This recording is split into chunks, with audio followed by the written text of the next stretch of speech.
Hare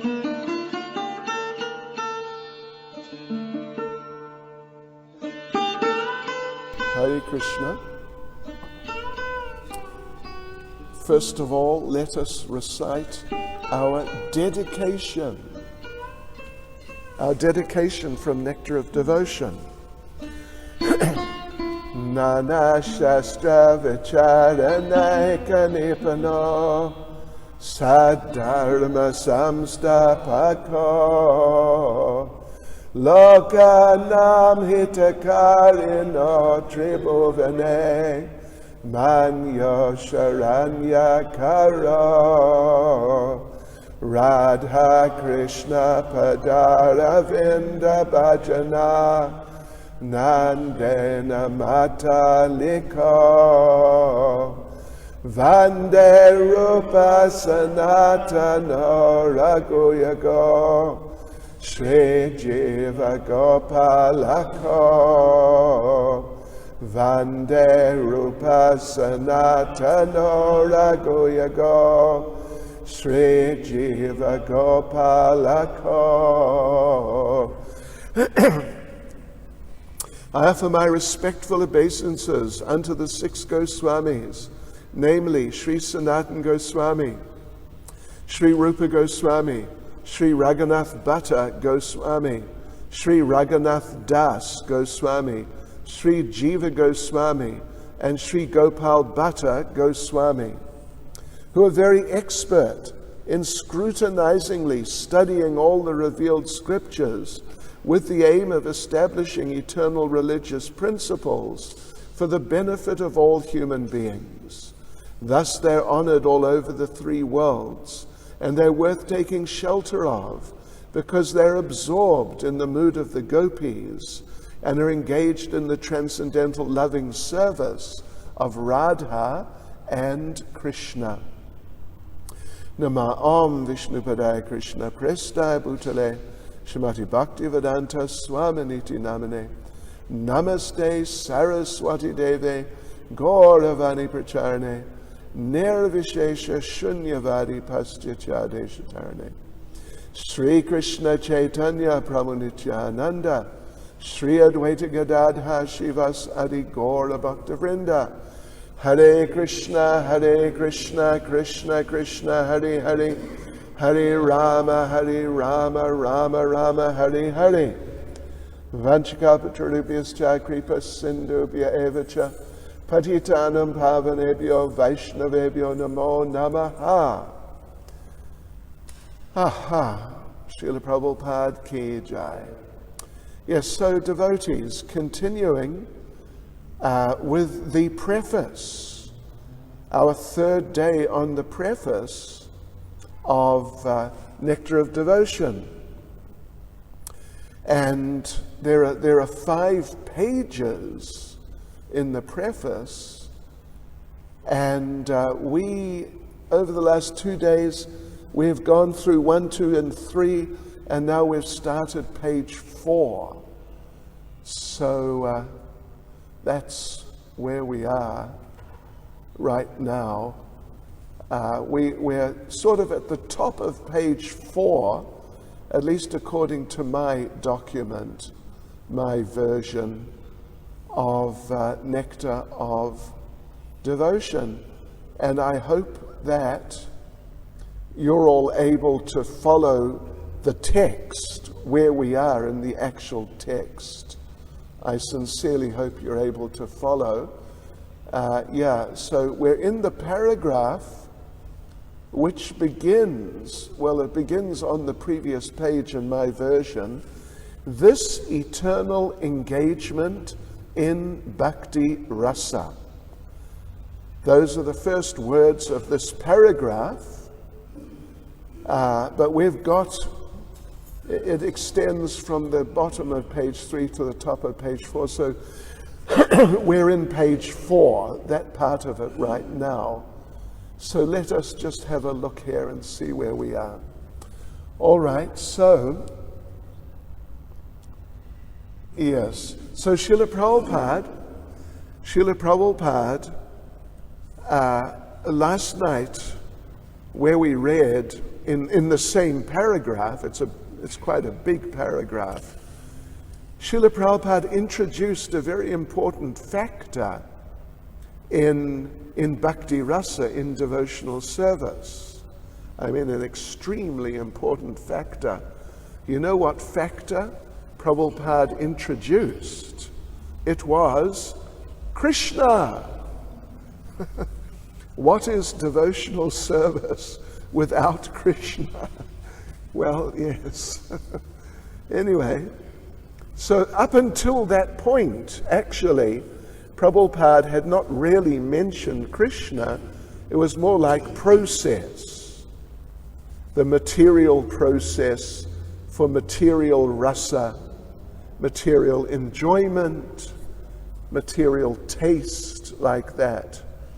And then bhakti rasa, engagement in activities of devotional service, and the difference between the activities in devotional service where there is bhakti rasa and the activities in the material services like serving the family, the nation, and whatever, the type of taste the people get from that. Prabhupada contrasted those two tastes, those two rasas, material and bhakti. And one of the main differences was that the material rasa, all the effects are temporary. You get the phenomenon of bhoga tyaga, enjoyment, renunciation. Renunciation, enjoyment. And we mentioned last night about, well, Prabhupada mentioned actually, so many people work during the week, and that is a type of tyaga. It's definitely not bhoga. Let's work because it's so much fun. It's tyaga. So that at the end of the week they feel like, sure, let's take a break and get some bhoga, get some enjoyment. But after a few days of enjoyment, they want to go back to work, because it just, you can't stick in one or the other. So it's fluctuating, it's very unstable. People's positions in material life are very unstable. It means internally within themselves, they tend to be quite unstable. Bhoga tyaga we talked about, and then there was also, who can tell me the other term that was used? Who was listening last night? There's another term. Chapala sukha, thank you. Chapala sukha. Chapala meaning flickering. It's here, it's gone. And then it's here again. And then it's gone again. And sukha meaning happiness. Flickering, happiness. Yeah, whereas the experience in bhakti rasa, in devotional service, the experience, of course it depends how fixed you are, but if you are fixed, it's constant. It's perpetual. It's just nectar from beginning to end, except there is no beginning and there is no end. I mean, in a sense, there's a beginning if you weren't a devotee before and you become a devotee. But otherwise, there's no end. And it's not just on and off like the material experience. So anyway, that was just sort of recapping slightly from yesterday. Now back to page 4 here. The thing is that Krishna is there now. Krishna is like the focus. We are doing service for Krishna, not just for no reason, but for Krishna specifically, for his enjoyment. And because we want to come to know Krishna. We want to develop a relationship with Krishna. But Prabhupada pointed out a problem, and that was that we have material senses. Atakshri Krishna namadi nabhaved grahyam indriyai. Prabhupada didn't literally quote the verse, but he sort of paraphrased it basically.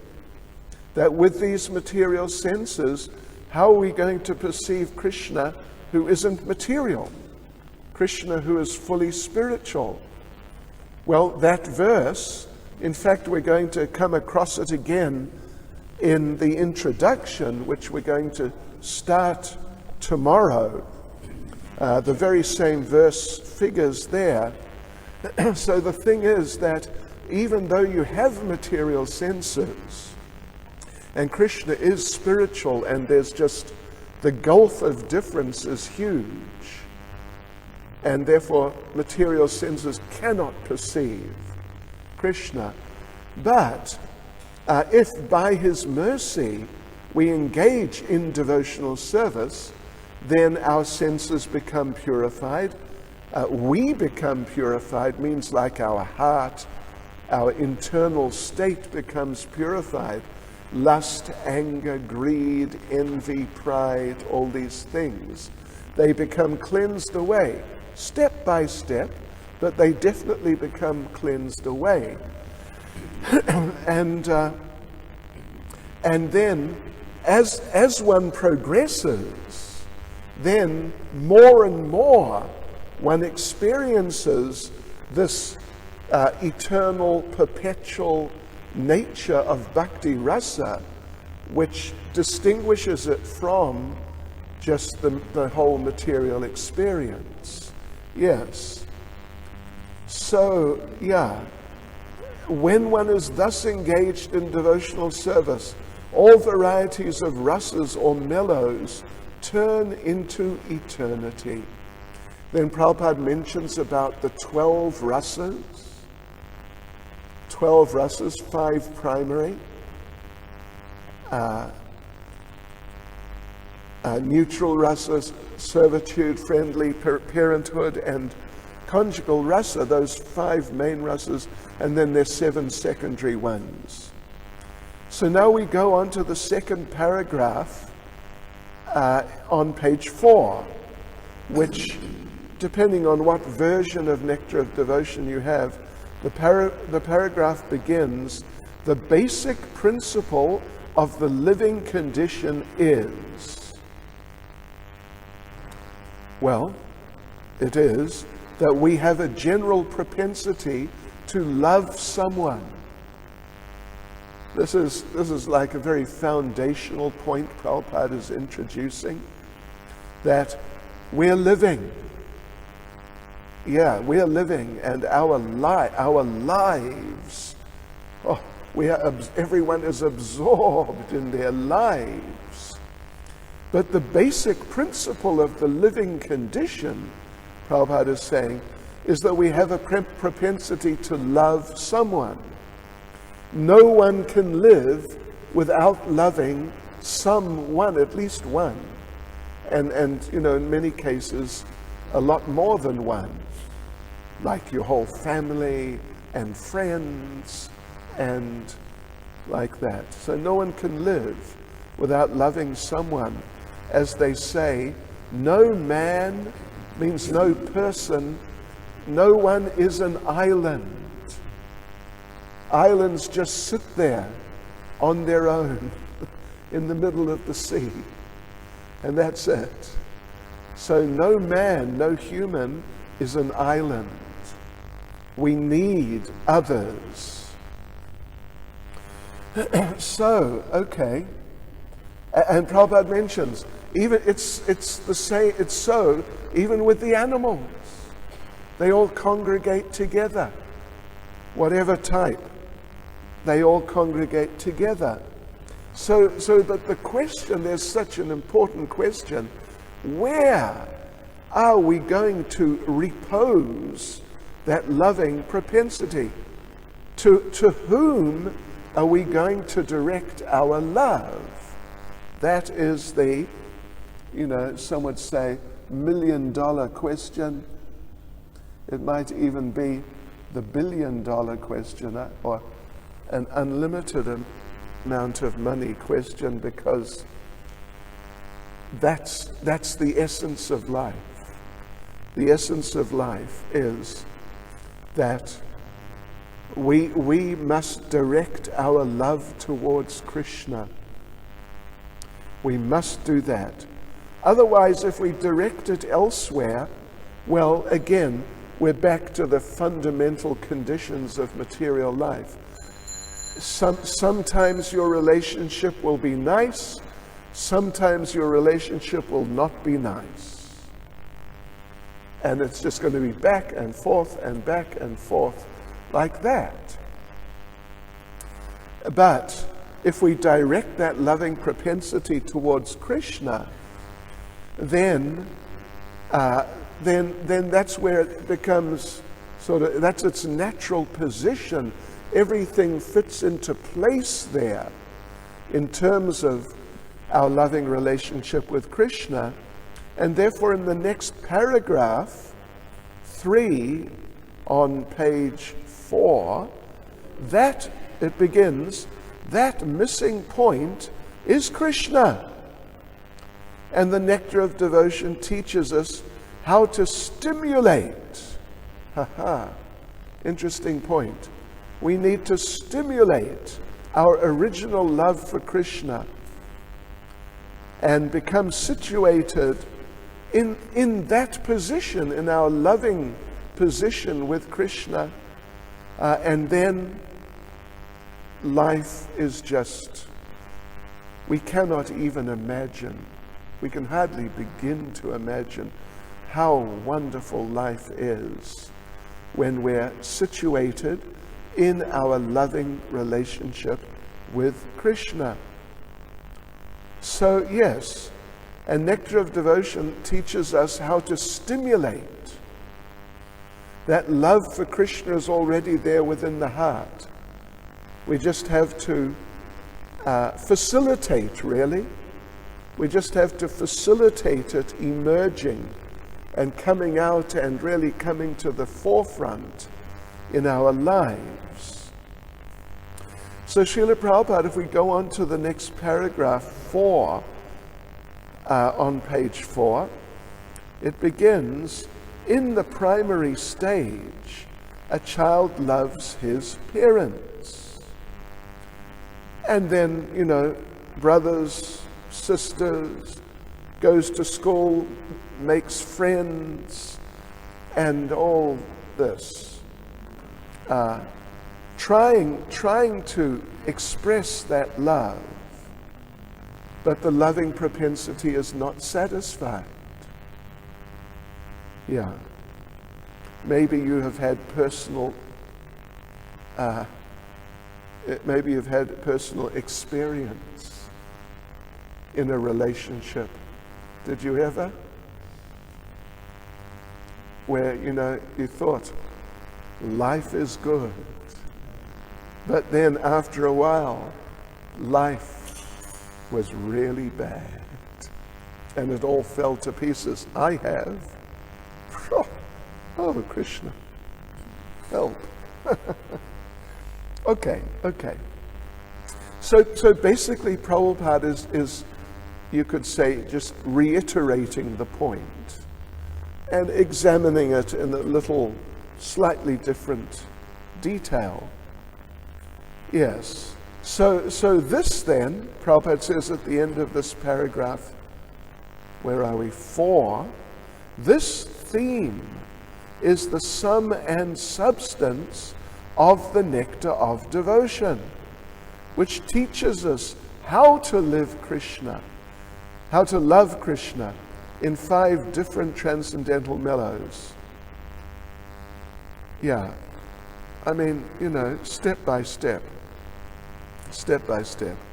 As Prabhupada mentioned in the first paragraph on this page 4, one needs training. One needs to be guided. Eventually it becomes natural and spontaneous, but in the beginning it's not, because we're so conditioned. And so many habits and attitudes and just misunderstandings are there. So therefore, in the beginning, one is trained according to the principles of regulation, under the guidance of the Acharya or spiritual master, Vaidhi Sadhana Bhakti. All right, okay, so let us continue. Let's have a look here. Paragraph 4 now, we're at the, paragraph 5. We are at the bottom now of page 4. How are we doing?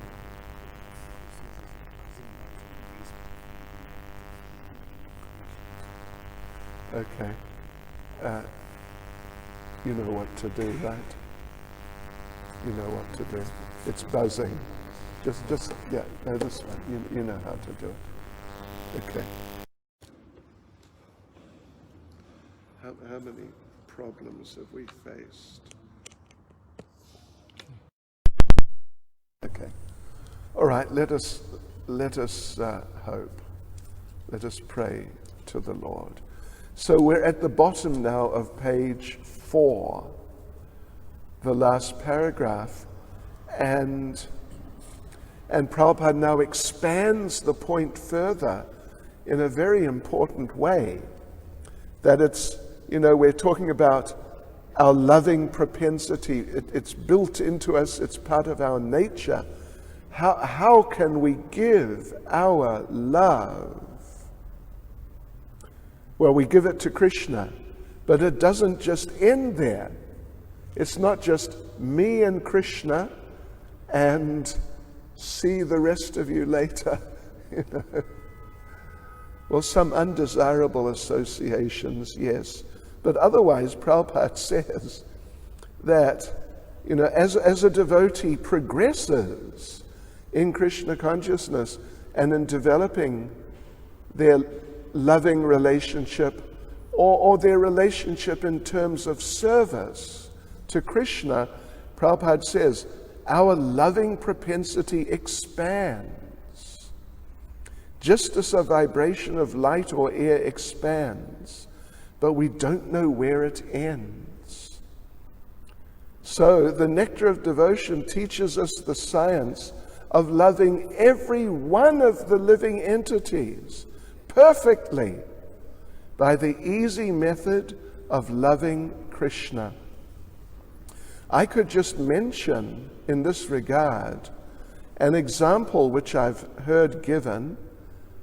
It's not exactly from Prabhupada, but it's a really nice example. In principle, Prabhupada has given that type of example. The example is of Mother Yashoda. Mother Yashoda is at home. It is morning time. Krishna has gone out to herd the cows. Krishna and Balaram have gone out to herd the cows. Mother Yashoda is alone, or if not alone, some helpers will be there.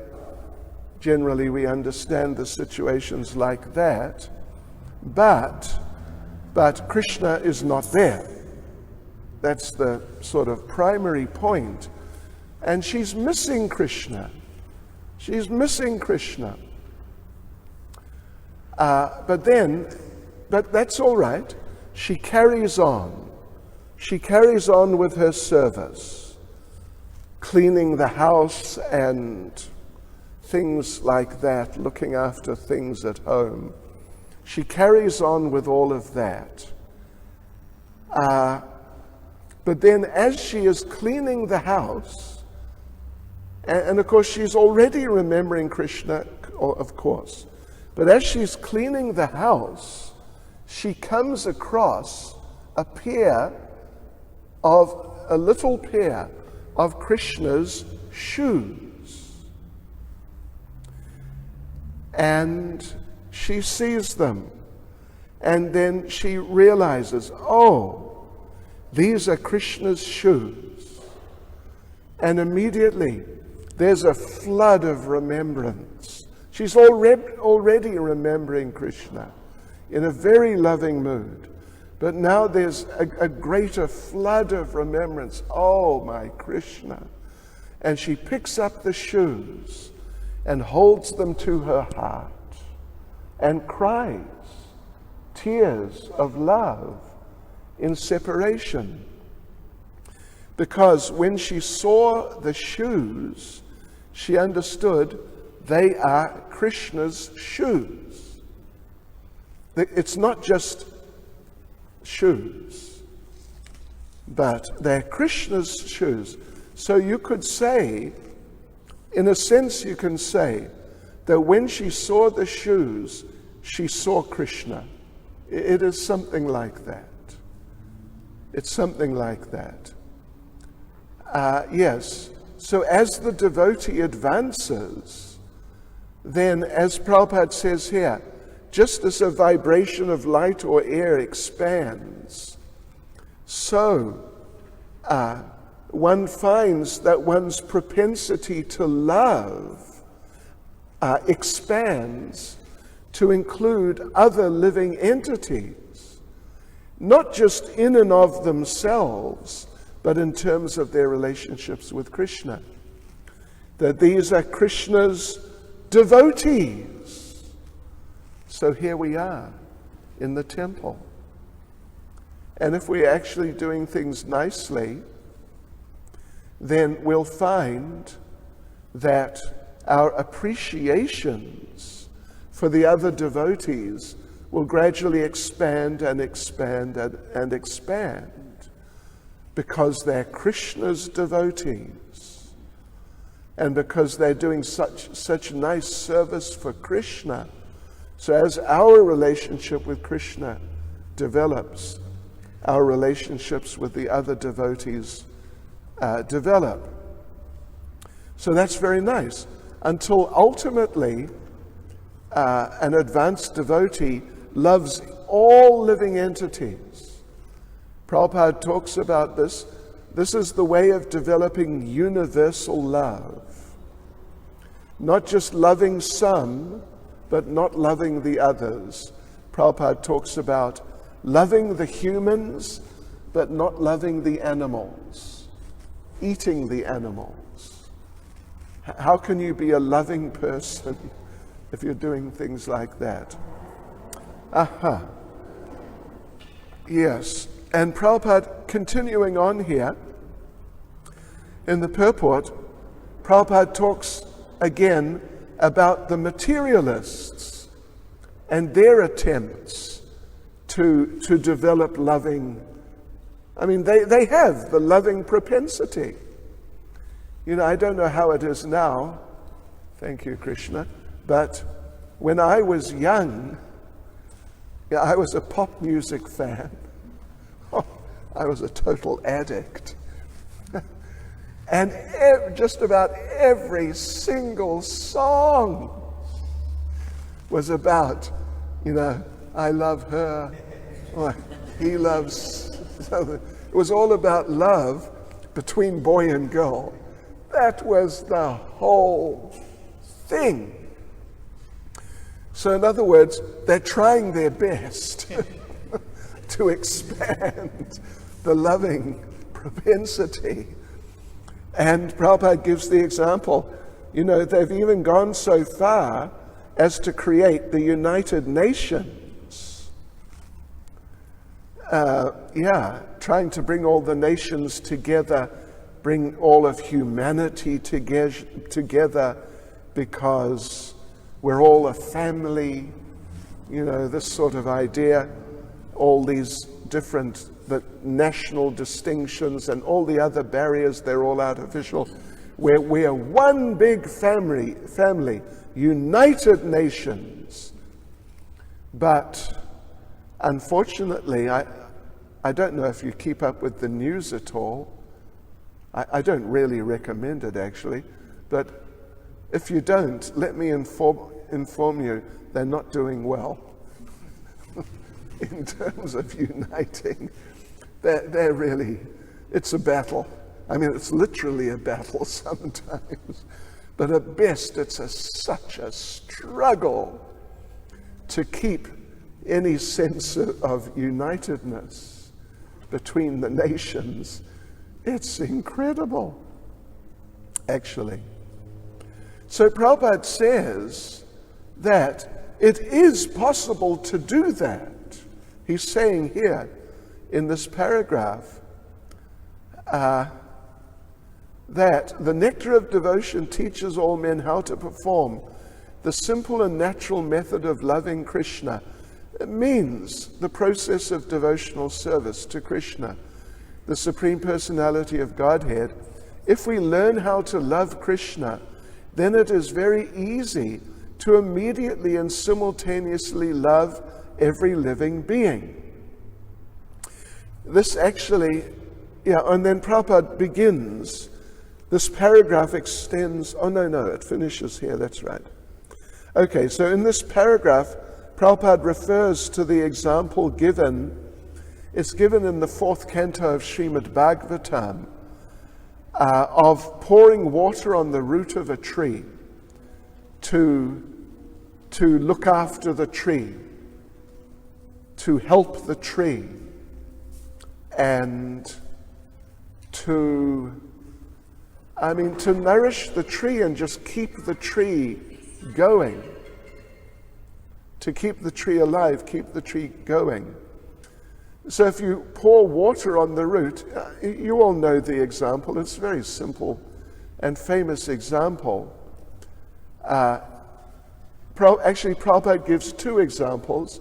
You pour water on the root of the tree, not on all the leaves and twigs and flowers or whatever, the different parts.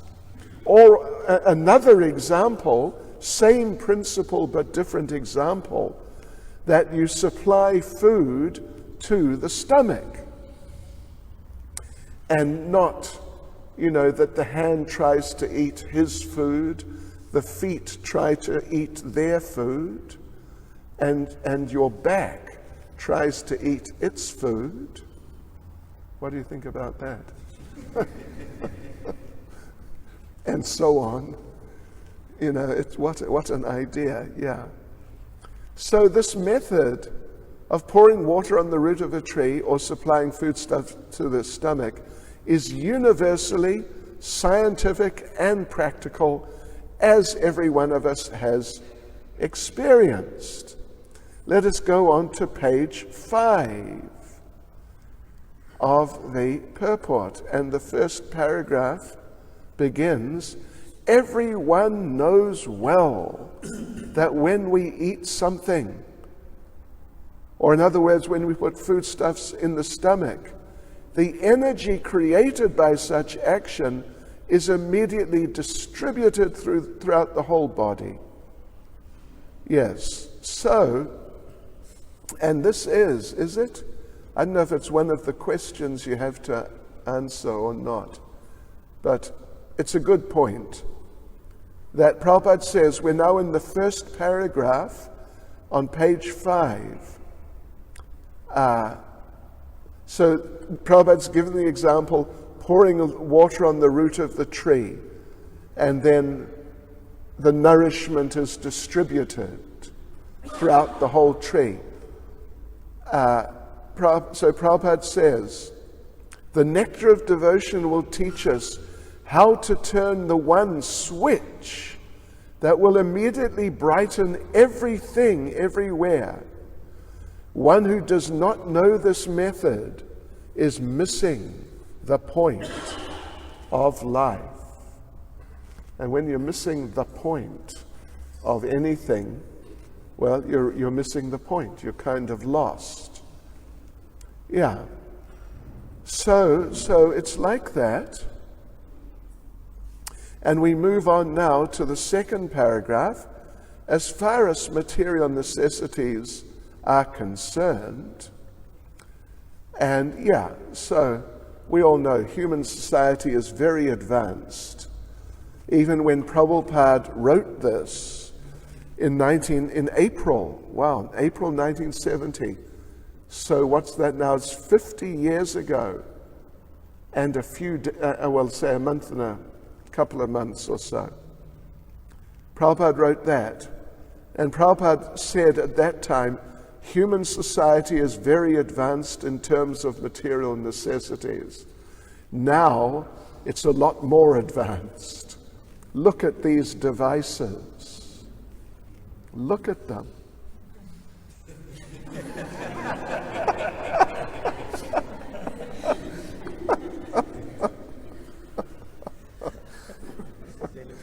Okay. I'm a living example. Anyway, when I was young, there were no such telephones. I mean, even, I don't know what, 20 or 30 years ago, something. 20 years ago, they were just starting to come in, I think. 25. When I was young, when I started working at the age of 17 as a reporter, a journalist, and they first put me on the news desk. And there's a few of you around this one table, and there's a few telephones. And some of you are put on telephone duty, and they give you a list of numbers and things to ask the people at the numbers. And you just got to dial, and you just, after a few hours of dialing on the rotary phones, the ones where you turn it, your finger is ready to leave its body. And you've used every finger on both hands. But look, now we got these things. You can just speak a number to it. So, there's so much advancement in so many ways of all different things for embellishments in our lives. But as Prabhupada says, still we're not happy. Oh my Lord, still we're not happy. Yeah. And you see, sometimes you find reports of some big important person who has just been committed to some, what do they call it? A place to stop a person drinking, whatever they call it, rehabilitation center. Yeah, importance, sort of important, but wealthy, famous person. But now, he's addicted, and his life is just a mess. So these things are going on. And what to speak of just in general, the people have to work hard, and it's not easy. It's not easy. I'm sure many people here in Chatsworth have come back from work, just, in the last hour or maximum 2 perhaps. And I'm sure many of them are like, wow, what a day. I guarantee it. So many of them are like that. So anyway, but the thing is, again, it's the same point in principle. They're missing the point. People are missing the point. And when you miss the point, then you're just sort of off somewhere else in a type of no man's land.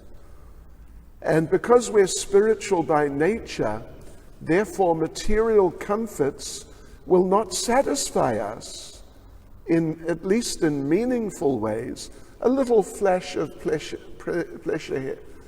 here and there, chapala sukha, as we read. But otherwise, as Prabhupada mentions here, in America, richest nation of the world, it's producing a class of men completely confused and frustrated in life. That was the hippies. And now it's the businessman, and now it's Mr. Trump. Yeah. So Prabhupada appeals to the people in general. Prabhupada says here, I'm appealing to all of you, come on, learn the art of devotional service as directed in Nectar of Devotion. And then the fire, the blazing fire, samsara davanala, the blazing fire of material existence, which is blazing in your heart and in your mind, it will become extinguished.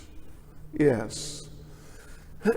I read, actually, Prabhupada tells a little story of one rich lady in Calcutta who had a servant, like a female servant, a maid, a housemaid sort of person, who was from a kind of, like low caste background by Indian standards.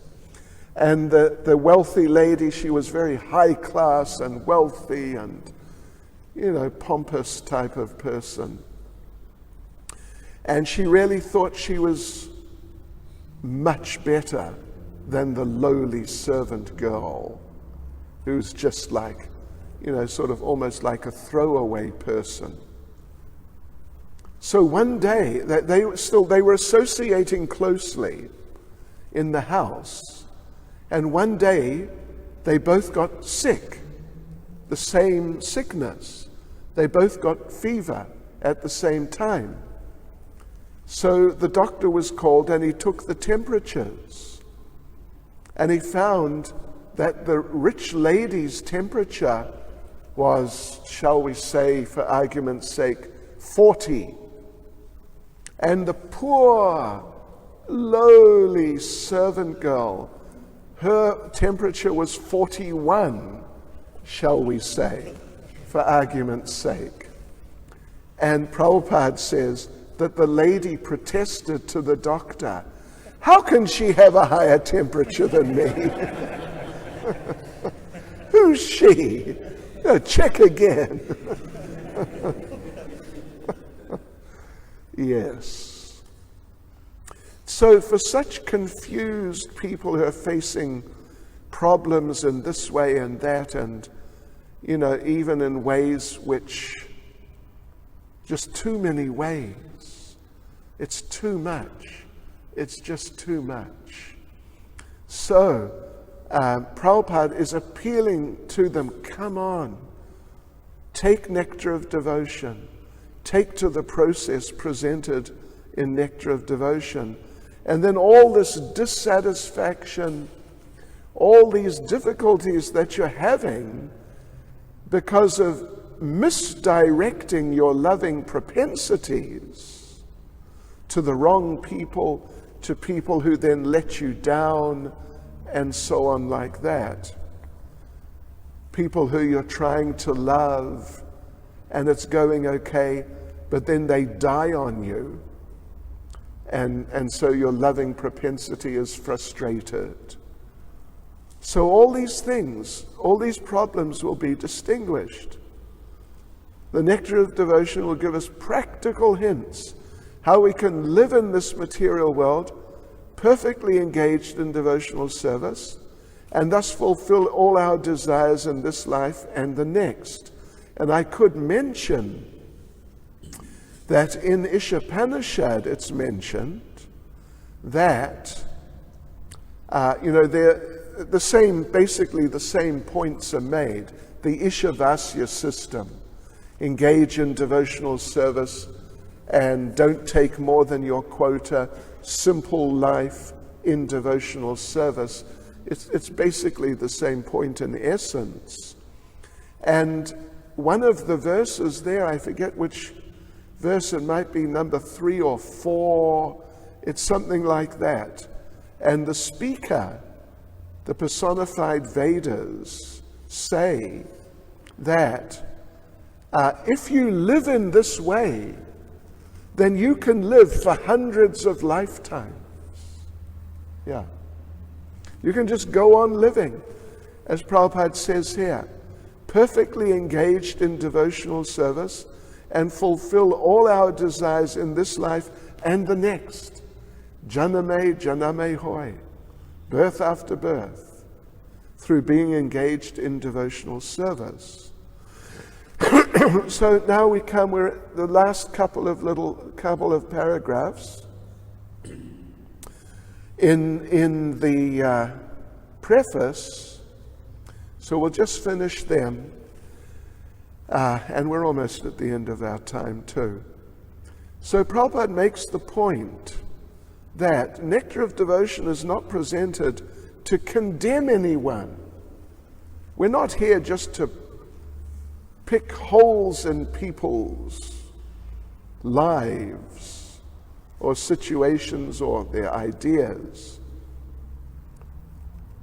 But it's an attempt to just help people by giving them information, giving them knowledge how to love Krishna.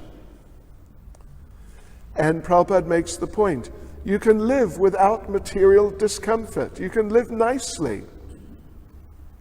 But at the same time, learn how to love Krishna. You know, back in the good old days, or whatever they were, the old days, we took that to mean you can live without material discomfiture in the temple, and at the same time learn the art of loving Krishna. When I first read that, you know, the temple was so overcrowded. Sure. And so many extraordinary characters. Whew. My Lord. That I thought, really, without material discomfiture? But Prabhupada is referring, well, he's also referring to temple life more like now, but for people like family people, working people, they can live. They don't have to live in the most basic conditions possible. They can live a decent lifestyle, decent lifestyle, and learn to love Krishna. Why not? Yes. And Prabhupada sort of repeats some of the points that we've already covered. You know, you can water all the parts of the tree. Go for it if that's what you really want to do. Good exercise. But why? What's the good reason? There's no good reason. Water the root. And then he gives, so Prabhupada makes the point. It's a very important point. Missing Krishna means missing yourself. Yeah. If you don't understand that Krishna's in the center and then focus on him, then you miss yourself at the same time, even though you may think that you're looking after yourself very nicely. So, real self-realization and realization of Krishna go together simultaneously. For example, seeing oneself in the morning means seeing the sunrise also. Without seeing the sunrise or without seeing the sun, no one can see themselves. So unless you realize Krishna, and unless Krishna is in the center of your life, you are not going to be looking after yourself. And therefore your life's going to be, probably a bit of a hodgepodge. And so then Srila Prabhupada concludes with the last paragraph by saying that actually this book, it's really for the devotees. It's really for the devotees. It's meant to be like a guidebook for the devotees. And then he thanks the devotees who helped him, the devotees who are helping in general, push on the movement, and particularly Jayananda Prabhu, Jayananda Brahmachari, who gave was it $20,000 donation? You remember? Anyway, it was a good few $1,000 donation for the first printing of Nectar of Devotion in 1970. So there you go, devotees. Hare Krishna. Srila Prabhupada Ki Jai. So just for your information, we will gather here tomorrow also. You know, we'll do our best, as long as the technology doesn't overwhelm us. We'll do our best to be here 5 nights a week, Monday to Friday. Monday to Friday. All right. Srila Prabhupada Ki.